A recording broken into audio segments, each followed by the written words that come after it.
David FC menjadi salah satu klub baru yang akan mengikuti kompetisi Liga 3 wilayah Sumatera Selatan tahun ini. Meski sebagai pendatang baru di Liga 3 Sumsel, David FC sendiri sudah mengikuti kejuaraan lokal di Bumi Sriwijaya. Sebagai persiapan menghadapi kompetisi Liga 3 Sumsel, Sriwijaya FC sudah menggelar seleksi terbuka selama 3 hari.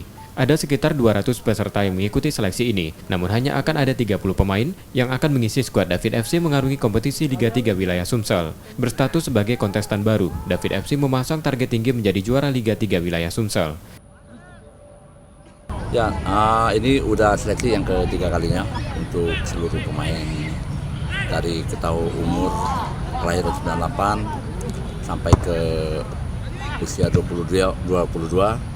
Kita dari klub David FC sendiri telah melakukan persiapan untuk mengikuti Liga 3 zona Sumsel. Kalau untuk target sih, kalau kita tidak muluk-muluk juara, maunya gitu. Selain David FC, ada juga klub Muara Enim Serasan FC yang juga memastikan keikutsertaannya di kompetisi Liga 3 wilayah Sumatera Selatan. Nur Muhammad, Kompas TV, Palembang.